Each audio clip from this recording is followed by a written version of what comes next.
ನಮಸ್ಕಾರ. ಅನುವಾದ, ಭಾಷಾಂತರ ಮತ್ತು ರೂಪಾಂತರ ಇವುಗಳಿಗೆ ಇರುವ ವ್ಯತ್ಯಾಸವನ್ನು ಕುರಿತು ಒಂದಷ್ಟು ವಿಷಯಗಳನ್ನು ಇವತ್ತು ಹಂಚ್ಕೊಳ್ಬೇಕಂತ ಇದ್ದೀನಿ. ಮನುಷ್ಯ ಬೆಂಕಿ ಕಂಡುಹಿಡಿದಿದ್ದು ಮುಖ್ಯವಾದ ಒಂದು ಘಟ್ಟ. ಭಾಷೆ ಕಂಡುಹಿಡಿದಿದ್ದು ಬಹಳ ಪ್ರಮುಖವಾದ ಘಟ್ಟ ಅಂತ ಹೇಳಿ ಗುರುತಿಸ್ತಾರೆ. ಅಂದರೆ ಭಾಷೆಯ ಸಂಶೋಧನೆ ಇದೆಯಲ್ಲ, ಭಾಷೆ ಅಷ್ಟು ಮುಖ್ಯವಾದದ್ದು ಮನುಷ್ಯನಿಗೆ ಅಂತ ಹೇಳಿದ. ಧ್ವನಿಗಳು ಬಾಯಿಂದ ಎಲ್ಲ ಪ್ರಾಣಿಗಳಿಗೂ ಹೊರಡ್ತವೆ. ನಾಯಿಗಳಿಗೂ ಬೊಗಳ್ತವೆ, ಆನೆಗಳು ಗೀಂಕಾರ ಮಾಡ್ತವೆ. ಆದರೆ ಆ ಬಾಯಿಂದ ಹೊರಡುವ ಧ್ವನಿಗಳನ್ನು ಸಂಜ್ಞೆಯ ರೂಪದಲ್ಲಿ ಅಳವಡಿಸಿ ಅದನ್ನು ಒಂದು ಭಾಷೆ ಅಂತ ಮಾಡಿ ಆ ಶಬ್ದ ಮತ್ತು ಅರ್ಥಗಳನ್ನು ಮಾಡಿ ಮತ್ತು ಅದಕ್ಕೆ ಒಂದು ಲಿಪಿ ರೂಪವನ್ನು ಕೊಟ್ಟದ್ದು. ಅದು ಮನುಷ್ಯನ ಮಹತ್ವದ ವಿಕಾಸದಲ್ಲಿ, ಮನುಷ್ಯನ ವಿಕಾಸದ ಹಂತದಲ್ಲಿ ಬಹಳ ಮಹತ್ವದ ಘಟ್ಟವಾಗಿ ಅದು ಪರಿಣಮಿಸ್ತದೆ.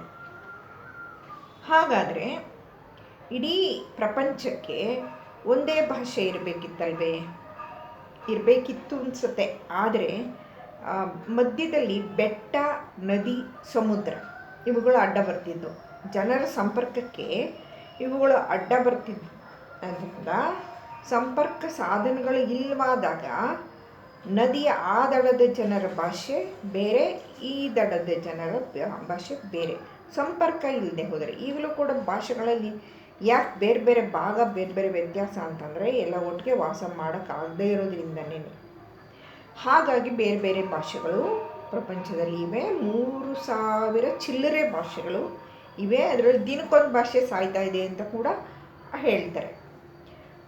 ಸ್ಥೂಲವಾಗಿ ಇಂಡೋ ಯುರೋಪಿಯನ್ ಭಾಷೆಗಳು ಅಂತ ಒಂದು, ದ್ರಾವಿಡ ಭಾಷೆಗಳು ಅಂತ ಒಂದು, ಸ್ಥೂಲವಾಗಿ ಇದಲ್ಲದೆ ಇನ್ನು ಬೇರೆ ಸೆಮೆಟಿಕ್ ಭಾಷೆಗಳು ಇತ್ಯಾದಿ ಇವೆ. ನಮಗೆ ಮುಖ್ಯವಾದದ್ದನ್ನು ಮಾತ್ರ ಹೇಳ್ತಾ ಇದ್ದೀನಿ. ಇಂಡೋ ಯುರೋಪಿಯನ್ ಅಂತ ಏನು ಕರಿತೀವಿ ಅದರಲ್ಲಿ ಸಂಸ್ಕೃತ ಮತ್ತು ಇಂಗ್ಲೀಷ್ ಬರುತ್ತೆ. ಅದಕ್ಕೆ 2 ಭಾಷೆಗಳಲ್ಲಿ ಹೋಲಿಕೆ ತುಂಬ ಇದೆ. ಆದರೆ ಇಂಗ್ಲೀಷು ತುಂಬ ಬೇರೆ ಬೇರೆ ಭಾಷೆಗಳಿಂದ ಪದಗಳನ್ನು ತೊಗೊಂಡ್ಬಿಟ್ಟಿರೋದ್ರಿಂದ ಅದು ಸ್ವರೂಪ ತುಂಬ ಬೇರೆ ಆಗೋಗಿದೆ. ಸಂಸ್ಕೃತ ಆ ಒಂದು ಮೈಲಿಗೆಗೆ ಒಳಗಾಗಿಲ್ಲ. ಸಂಸ್ಕೃತದಿಂದ ಹುಟ್ಟಿದ್ದು ಹಿಂದಿ ಮತ್ತು ಉತ್ತರ ಭಾರತದ ಎಲ್ಲ ಭಾಷೆಗಳು. ದ್ರಾವಿಡ ಭಾಷೆಗಳು ಅಂತ ಏನು ಕರಿತೀವಲ್ಲ, ಇವು ಕೂಡ 23 ಇವೆ ಅಂತ. ಇವು ಭಾರತದ ಬೇರೆ ಬೇರೆ ಭಾಗಗಳಲ್ಲಿ ನೇಪಾಳದವರೆಗೆ ಹರಡಿವೆ. ಆದರೆ ಅವು ಯಾವ ಪ್ರಮುಖವಲ್ಲ. ಈ ದಕ್ಷಿಣ ಇಂಡಿಯಾದ 4 ಪ್ರಮುಖ ಭಾಷೆಗಳನ್ನು, ಇಲ್ಲೂ ತುಳು, ಕೊಂಕಣಿ, ಅವೆಲ್ಲ ಬರ್ತವೆ. ಅವನ್ನು ಬಿಟ್ಟು 4 ಭಾಷೆಗಳು, ಕನ್ನಡ, ತಮಿಳು, ತೆಲುಗು, ಮಲಯಾಳಂ, ಇವುಗಳನ್ನು ದ್ರಾವಿಡ ಭಾಷೆಗಳು ಅಂತ ಕರೀತಾರೆ.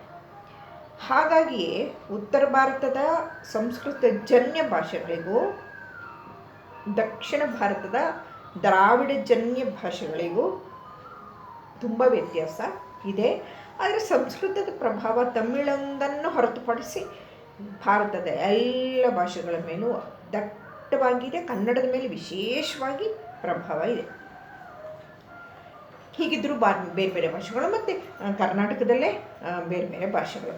ಈ ಥರ ಇರುವಾಗ ಒಂದು ಈ ಅನುವಾದ ಪ್ರವೃತ್ತಿ, ಇದು ಜಾನಪದ ಅಂತ ಕೂಡ ಇದೆ.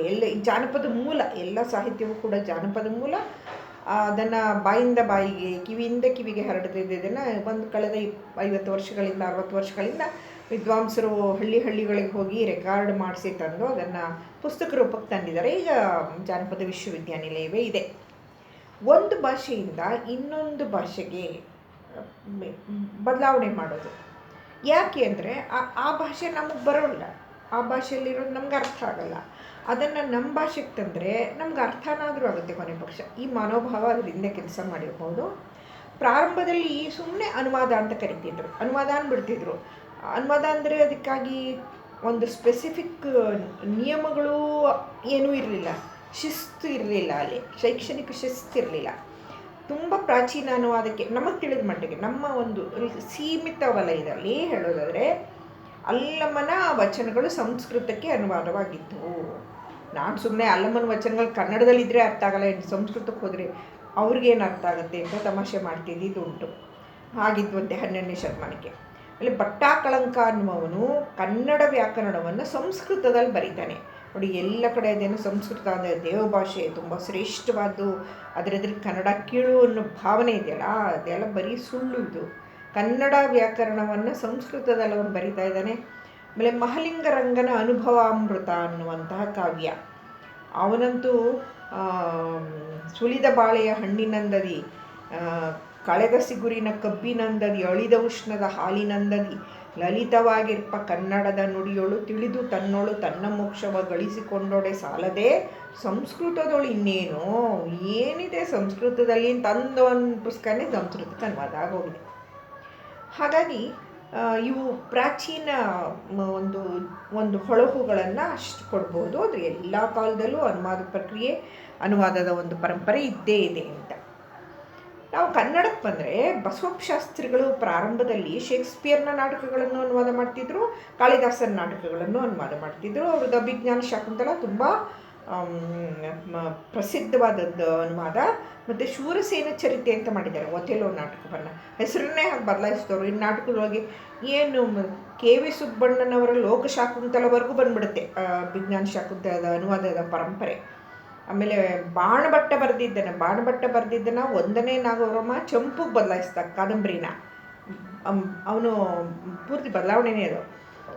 ಗಂಗಾಧರ ಮಡಿವಾಳೇಶ್ವರ ತುರುಮುರಿಯವರು ಬಾಣಭಟ್ಟನ ಕಾದಂಬರಿಯನ್ನು ಕನ್ನಡಕ್ಕೆ ಅನುವಾದ ಮಾಡ್ತಾರೆ. ಹೀಗಾಗಿ ಈ ಅನುವಾದ ಅನ್ನೋದು ಹೆಚ್ಚು ಶೈಕ್ಷಣಿಕ ಶಿಸ್ತಿರಲಿಲ್ಲ ಅಂತ. ಈಗ ಹೆಚ್ಚು ಕಮ್ಮಿ ಅಡ್ಜಸ್ಟ್ ಮಾಡ್ಕೊಂಡು ಬಿಡೋದು. ಈಗ ದೋಸೆಗೆ ಚಟ್ನಿ ಸಾಕಾಗಲ್ಲ ಅಂದರೆ ಹೆಚ್ಚು ಕಮ್ಮಿ ಸರಿ ಮಾಡ್ಕೊಂಡ್ಬಿಡಿ. ಜಾಗ ಎಲ್ಲ ಕೂತ್ಕೊಳ್ಳೋಕ್ಕೆ, ಇಬ್ಬರೇ ಕೂತ್ಕೊಳ್ಳೋ ಜಾಗದಲ್ಲಿ 3 ಜನ ಕೂತ್ಕೋತಿದ್ದಾರೆ, ಹೆಚ್ಚು ಕಮ್ಮಿ ಕೂತ್ಕೊಳ್ಳಿ ಅಂತ ನಾವು ಅಂತೀವಲ್ಲ ಜೀವನದಲ್ಲಿ. ಹಾಗೇ ಹೆಚ್ಚು ಕಮ್ಮಿ ನಡೀತಿತ್ತು ಅನುವಾದ. ಯಾವಾಗ ಅದಕ್ಕೆ ಶೈಕ್ಷಣಿಕ ಮಹತ್ವ ಬಂದ್ಬಿಡ್ತು, ಅನುವಾದಕ್ಕೆ ಶೈಕ್ಷಣಿಕ ಮಹತ್ವ ಬಂದಾಗ 2 ಪದಗಳು ರೂಪುಗೊಂಡು, ಅನುವಾದನ ಪದವೂ ಇದೆ, ಆದರೆ ಅದಕ್ಕಿಂತ ಹೆಚ್ಚು ಒಂಥರ ಶಿಸ್ತಾಗಿ ಸಬ್ಜೆಕ್ಟಾಗಿ ಬಳಸುವಂಥದ್ದು ಭಾಷಾಂತರ, ರೂಪಾಂತರ ಅಂತೇಳಿ ವ್ಯತ್ಯಾಸ, ತುಂಬ ವ್ಯತ್ಯಾಸ. ಭಾಷಾಂತರಕ್ಕೂ ರೂಪಾಂತರಕ್ಕೂ ತುಂಬ ವ್ಯತ್ಯಾಸ ಮಾಡಿ ಅದನ್ನು ತಂದರು. ಈಗ ನಾನು ಉದಾಹರಣೆಗೆ ಈ ಅನುವಾದ ಯಾರು ಮಾಡ್ತಿದ್ದಾರೆ ಅನ್ನೋದ್ರ ಮೇಲೆ ಅವಲಂಬಿತವಾಗಿ ಅನುವಾದ ಇದು ಮತ್ತು ಅನುವಾದ ಅನ್ನೋ ಪದ ಸಾಮಾನ್ಯವಾಗಿ ಬಳಸೋದ್ರಿಂದ ಭಾಷಾಂತರ ಅನ್ನುವ ಪದವನ್ನು ನಾವು ಎಚ್ಚರಿಕೆಯಿಂದ ಬಳಸಬೇಕಾಗುತ್ತೆ. ಅಗಮೆಮ್ನನ್ ಅನ್ನುವ ಒಂದು ನಾಟಕವನ್ನು ಇವರು ಈಸ್ಕಿಲಸ್, ಸೋಫೋಕ್ಲಿಸ್, ಯೂರಿಪಿಡಿಸ್ ಅಂತ 3 ಜನ ಗ್ರೀಕ್ ನಾಟಕಕಾರರು ಬರ್ತಾರೆ ಕ್ರಿಸ್ತ ಪೂರ್ವದಲ್ಲಿ.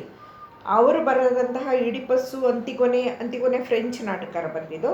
ಆಮೇಲೆ ಏಜಾಕ್ಸ್, ಇವೆಲ್ಲ ಕನ್ನಡಕ್ಕೆ ಭಾಷಾಂತರನೂ ಆಗಿದೆ, ರೂಪಾಂತರನೂ ಆಗಿದೆ. ಏಜಾಕ್ಸ್ನ ರೂಪಾಂತರ ಅಶ್ವತ್ಥಾಮನ್ನು, ಶೇಕ್ಸ್ಪಿಯರ್ನ ಹ್ಯಾಮ್ಲೆಟ್ ರೂಪಾಂತರ ರಕ್ತಾಕ್ಷಿ, ಟೆಂಪೆಸ್ಟ್ ರೂಪಾಂತರ ಬಿರುಗಾಳಿ. ಹೀಗೆ ರೂಪಾಂತರವೂ ಆಗಿದೆ, ಭಾಷಾಂತರವೂ ಆಗಿದೆ. ಈಗ ಈ ಪದಗಳನ್ನು ನಾವು ಬಳಸುವಾಗ ಭಾಷಾಂತರ, ರೂಪಾಂತರ ಅಂತ ಭಾಳ ಎಚ್ಚರಿಕೆಯಿಂದ ಬಳಸ್ತಾ ಹೋದರೆ ಏನಾಗುತ್ತೆ ಅಂದರೆ, ಈ ಗ್ರೀಕ್ ನಾಟಕಕಾರರಲ್ಲಿ ಒಬ್ಬಂದು ಅಗಮೆಮ್ನನ್ ಅನ್ನುವ ನಾಟಕ ಇದೆಯಲ್ಲ, ಅದನ್ನು ಅವರು ಸಿಪಿಕೆ ಅವರು ಪದಶಃ ಅನುವಾದ ಮಾಡ್ತಾರೆ. ಪದಶಃ ಅನುವಾದ ಬಹುಶಃ ಅವರು ಇಂಗ್ಲೀಷಿಂದ ಮಾಡಿರ್ಬೋದು, ಗ್ರೀಕಿಂದ ಮಾಡಿದ್ದಾರೆ ಅಂತ ಹೇಳೋಕ್ಕಾಗಲ್ಲ. ಆ ಪದಶಃ ಅನುವಾದ ಮಾಡುವಾಗ ಏನಾಗುತ್ತೆ ಅಂದರೆ ಇಡೀ ನಾಟಕ ಕಬ್ಬಿಣದ ಕಡಲೆ ಆಗಿಬಿಡುತ್ತೆ. ಯಾಕೆಂದರೆ ಇಂಗ್ಲೀಷಿನ ಪದಗಳಿಗೆ ಎಲ್ಲ ಕಡೆ ಕನ್ನಡದ ಪದಗಳು ಸಮಾಧಿಯಾಗಿ ಸಿಗೋದಿಲ್ಲ, ಭಾಷಾ ರಚನೆ ಬೇರೆ ಇದೆ. ಆದರೆ ಇವರು ಹಠ ಹಿಡಿದು ಇಂಗ್ಲೀಷನ್ನು ನಾವು ವ್ಯತ್ಯಾಸನೇ ಮಾಡೋಲ್ಲ, ಹಾಗೆ ತರ್ತೀನಿ ಅಂತ ಹೋದಾಗ ಅದು ಕಬ್ಬಿಣದ ಕಡಲೆ ಆಗುತ್ತೆ. ಅದಕ್ಕೆ ಪ್ರಾರಂಭಕ್ಕೆ ಒಂದು 7 ಪುಟಗಳಷ್ಟು ಕಥೆಯನ್ನು ಕೊಟ್ಬಿಡ್ತಾರೆ ಅಗಮೆಮ್ನನ್ ನಾಟಕ. ಅದು ನಾನು ಪಾಠ ಮಾಡುವಾಗ ತುಂಬ ಕಷ್ಟಪಟ್ಟು ಇಂಗ್ಲೀಷ್ ಅನುವಾದ ಇಟ್ಕೊಂಡು, ಇಂಗ್ಲೀಷಿಂದ ಮೂಲ ಇಟ್ಕೊಂಡ್ಬಿಟ್ಟು ಕನ್ನಡ ನಾಟಕನೇ ಹಿಂಸೆ ಡಬಲ್ ಆಗೋಯ್ತು. ಈಗ ಇಂಗ್ಲೀಷ್ ಹಿಂಸೆ, ಕನ್ನಡ ಹಿಂಸೆ ಅಂತೆಲ್ಲ ತಮಾಷೆ ಮಾಡಿದ್ದುಂಟು. ಹಾಗಾಗಿ ಕಥೆಯನ್ನು ಮಕ್ಕಳಿಗೆ ಬೋರ್ಡ್ ಮೇಲೆ ಬರೆದು ಬಾಯ್ಪಾಠ ಮಾಡಿಸ್ಬಿಟ್ಟು ನಮಗೂ ಅದೊಂದು ಬಾಯ್ಪಾಠ ಬಿಡಬೇಕು, ಇಲ್ಲದಿದ್ದರೆ ನಾಟಕ ಅರ್ಥ ಆಗಲ್ಲ ಅಂಥೇಳಿ ಆ ಥರ ಸಂವಹನದ ಸಾಧ್ಯತೆಗಳನ್ನು ಕಳೆದುಕೊಡುವಂತಹ ಭಾಷಾಂತರಗಳು ಇರುತ್ತೆ. ಕೆ.ಎಸ್. ಭಗವಾನ್ ಅವರು ಜೂಲಿಯಸ್ ಸೀಸರ್ನ ಕನ್ನಡಕ್ಕೆ ಭಾಷಾಂತರ ಮಾಡುವಾಗ ಅವರು ಸ್ವಾತಂತ್ರ್ಯ ವಹಿಸ್ತಾರೆ. ಸೀಸರ್ಗೆ ವಯಸ್ಸಾಗಿದೆ 50 ವರ್ಷ. ಅವನ ಫ್ರೆಂಡ್ ಕ್ಯಾಶಿಯಸ್ ಅವನಿಗಿನ್ನು 30 ವರ್ಷ ಚಿಕ್ಕವನು.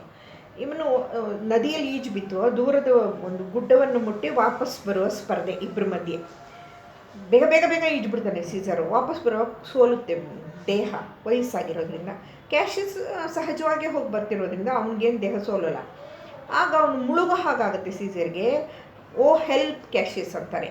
ಇಂಗ್ಲೀಷ್ನಲ್ಲಿ ಹೆಲ್ಪ್ ಅನ್ನೋದು ಓಕೆ, ಅದು ಅರ್ಥ ಬಿಡುತ್ತೆ. ನಾನು ಕನ್ನಡಕ್ಕೆ ಸಹಾಯ ಮಾಡಿ ಅಂತ, ಕಾಪಾಡಿ ಅಂತ ನಾವು ಮಾಡಿಬಿಡ್ತೀವಿ. ನೀರಲ್ಲಿ ಮುಳುಗ್ತಿರೋನು ಸಹಾಯ ಮಾಡಿ ಅಂತ ಹೇಳೋದಕ್ಕಿಂತ ಓ ಹಿಡಿದುಕೋ ಕ್ಯಾಶಿಯಸ್ ಅಂತ, ಹಿಡಿದುಕೋ ಅಂತ ಅಲ್ಲಿಲ್ಲ. ಶೇಕ್ಸ್ಪಿಯರ್ ಹಿಡಿದುಕೋ ಅನ್ನೋ ಪದ ಬಳಸ್ತಾ ಇಲ್ಲ. ಇವರು ಸ್ವಾತಂತ್ರ್ಯ ವಹಿಸಿ ಹಿಡಿದುಕೋ ಅಂತ ಬಳಸ್ತಾರೆ. ಹಾಗಾಗಿ ಜೂಲಿಯಸ್ ಸೀಸರ್ ಅನುವಾದ ಭಗವಂದು ತುಂಬ ಸೊಗಸಾದ ಅನುವಾದ. ಅದಲ್ಲದೆ ಬರ್ಟೋಲ್ಡ್ ಬ್ರೆಕ್ಟ್ ಅನ್ನುವನು ಬರೆದಂತಹ ನಾಟಕಗಳು ಭಾರತೀಯ ಪರಂಪರೆಗೆ ತುಂಬ ಹತ್ತಿರ ಬರ್ತವೆ, ನಮ್ಮ ಸಂಸ್ಕೃತಿಗೆ ಹತ್ತಿರ ಬರ್ತವೆ ಅಂಥೇಳಿ. ಅವನ ಕಕೇಶಿಯನ್ ಚಾಕ್ ಸರ್ಕಲ್ ಆಗ್ಬೋದು, ಆಮೇಲೆ ಗುಡ್ ವುಮನ್ ಆಫ್ ಸೆಜ್ವಾನ್ ಆಗ್ಬೋದು, ಗೆಲೀಲಿಯೋ ಆಗ್ಬೋದು. ಸೆಜ್ವಾನ್ ನಗರದ ಸಾಧ್ವಿ ಅಂಥೇಳಿ 3-4-5 ಜನ ಅದನ್ನು ಅನುವಾದ ಮಾಡಿದ್ದಾರೆ. ಮತ್ತು ಗೆಲೀಲಿಯೋ ಅಂತೂ ಯಶಸ್ವಿ ರಂಗಪ್ರಯೋಗ ಆಗಿದೆ. ಕಕೇಶಿಯನ್ ಚಾಕ್ ಸರ್ಕಲ್ ಕೂಡ ಕನ್ನಡಕ್ಕೆ ಅನುವಾದ ಆಗಿದೆ. ಪಿಗ್ಮೇಲಿಯನ್ ಅನ್ನುವ ನಾಟಕ ಹೂ ಹುಡುಗಿ ಅಂತ, ಸೇವಂತಿ ಅಂತ ಬೇರೆ ಬೇರೆ ಇದಕ್ಕೆ ಅನುವಾದ ಆಗಿದೆ. ಹಾಗಾಗಿ ಇದು ಅನುವಾದ ಅನ್ನೋ ಪದನೇ ಬರುತ್ತೆ, ಭಾಷಾಂತರ. ಮತ್ತು ರೂಪಾಂತರ ಅನ್ನುವಾಗ ಏನಾಗುತ್ತೆ, ರಕ್ತಾಕ್ಷಿನ ಉದಾಹರಣೆಗೆ ಇಟ್ಕೊಳ್ಳೋದಾದರೆ, ಅಶ್ವತ್ಥಾಮನನ್ನು ಉದಾಹರಣೆಗೆ ಇಟ್ಕೊಳ್ಳೋದಾದರೆ, ಬಿ ಎಂ ಶ್ರೀಕಂಠಯ್ಯನವರು ನಮ್ಮ ಮಹಾಭಾರತದ ಅಶ್ವತ್ಥಾಮನ ಕಥೆ, ಅವನು ದ್ರೌಪದಿಯ ಮಕ್ಕಳನ್ನು ಕೊಂದದ್ದು, ದ್ರೋಣರ ಮಗನನ್ನು ಕೊಂದದ್ದಕ್ಕೆ ಅದನ್ನು ಹೇಳ್ಬಿಟ್ಟು ಕುರಿ ಅಂತ ತಿಳ್ಕೊಂಡು ಕೊಂದುಬಿಟ್ಟ ಅವನು ಏಜಾಕ್ಸ್ ಅಂತ ಹೇಳಿ, ಕುರಿಗಳನ್ನು ಕೊಂದ ಅಂತ ಇಲ್ಲಿ ಅಶ್ವತ್ಥಾಮನಿಗೆ ಕತೆಗೆ ಅವರು ಸಂವಾದಿ ಮಾಡಿಬಿಡ್ತಾರೆ. ರಕ್ತಾಕ್ಷಿ ನಾಟಕದಲ್ಲಿ ಬರೋರೆಲ್ಲ ಬಸವಯ್ಯ, ಶಿವಯ್ಯ, ಹೊನ್ನಯ್ಯ, ರುದ್ರಾಂಬೆ, ಚೆಲುವಾಂಬೆ ಎಲ್ಲ ಕನ್ನಡದ ಹೆಸರುಗಳು. ಮತ್ತು ನಡೆಯೋ ಜಾಗ ಕೂಡ ಬಿದನೂರು, ಬಿದನೂರಿನ ಸಿಂಹಾಸನ ಇತ್ಯಾದಿ. ಹಾಗಾಗಿ ಏನಾಗುತ್ತೆ ಅಂತಂದರೆ, ರೂಪಾಂತರ ಆಗುವಾಗ ಪೂರ್ತಿ ಸ್ಥಳ, ಸನ್ನಿವೇಶ, ಹೆಸರು, ಸಂಸ್ಕೃತಿ, ಪರಂಪರೆ, ಆಚರಣೆ, ವೇಷಭೂಷಣ ಪ್ರತಿಯೊಂದು ಬೇರೆ ಆಗುತ್ತೆ. ಮೂಲ ಕತೆ ಮಾತ್ರ ಅಲ್ಲಿಂದ ತೊಗೊಂಡಿರ್ತೀವಿ ಅಷ್ಟೇ, ಇದೆಲ್ಲ ಬದಲಾವಣೆ ಮಾಡಿಬಿಡೋದು. ಅನುವಾದ ಆಗುವಾಗ ಏನಾಗುತ್ತೆ ಅಂದರೆ, ಅಥವಾ ಭಾಷಾಂತರ ಆಗುವಾಗ ಏನಾಗುತ್ತೆ ಅಂದರೆ, ಪೂರ್ತಿ ಅಲ್ಲಿದೆ ಉಳ್ಕೊಂಡ್ಬಿಡುತ್ತೆ. ಈಗ ಹ್ಯಾಮ್ಲೆಟ್ ನಾಟಕವನ್ನು ಅನುವಾದ ಆಗಿದೆ, ಹ್ಯಾಮ್ಲೆಟ್ ನಾಟಕ ಚೆನ್ನಾಗಿದೆ, ಎಷ್ಟು ಅಡಿ ಟಿಪ್ಪಣಿಗಳನ್ನು ಕೊಡಬೇಕಾಗತ್ತೆ ಅಂತಂದರೆ ಆ ಭಾಷಾಂತರಕಾರರು ಕಷ್ಟ. ಅಡಿ ಟಿಪ್ಪಣಿಗಳು ಇಲ್ಲದೇ ಇದ್ದರೆ ಪಾಠ ಮಾಡೋದು ಸಾಧ್ಯ ಇಲ್ಲ, ತಿಳ್ಕೊಳ್ಳೋದು ಸಾಧ್ಯ ಇಲ್ಲ ಅನ್ನೋಷ್ಟು. ಯಾಕೆಂದರೆ ಬೇರೆ ಸಂಸ್ಕೃತಿ ಬೇರೆ ಅದು. ಅದೇ ರೂಪಾಂತರ ಆಗುವಾಗ ಅಷ್ಟೊಂದು ಅಡಿ ಟಿಪ್ಪಣಿಗಳು ಬೇಕಾಗೋದಿಲ್ಲ, ಯಾಕೆಂದರೆ ಸಂಸ್ಕೃತಿ ನಮ್ಮದು. ಹೀಗಾಗಿ ಇತ್ತೀಚೆಗೆ ಭಾಷಾಂತರ ಮತ್ತು ರೂಪಾಂತರ ಆದ ಪದಗಳನ್ನು ಶೈಕ್ಷಣಿಕ ಶಿಸ್ತಿನಿಂದ ಬಳಸಲಾಗೋದ್ರಿಂದ, ಮತ್ತು ಸಂಖ್ಯೆ ಕೂಡ ತುಂಬ ಜಾಸ್ತಿ ಆಗಿರೋದ್ರಿಂದ ಇತ್ತೀಚೆಗೆ, ಮತ್ತು ರಂಗಪ್ರಯೋಗಗಳು ಯಶಸ್ವಿ ಒಂದು ನಾಟಕ ಅದು ನಿಜವಾಗಲೂ ಸಾರ್ಥಕವಾಗಬೇಕಂದ್ರೆ ಅದು ರಂಗಪ್ರಯೋಗ ಆದಾಗಲೇ ಸಾರ್ಥಕ ನಾಟಕ. ಹಾಗಾಗಿ ಇವತ್ತು ಇದು ಈ ಒಂದು ಪರಂಪರೆ ತುಂಬ ಸಮೃದ್ಧವಾಗಿ ಬೆಳೀತಾ ಇದೆ. ನಮಸ್ಕಾರ.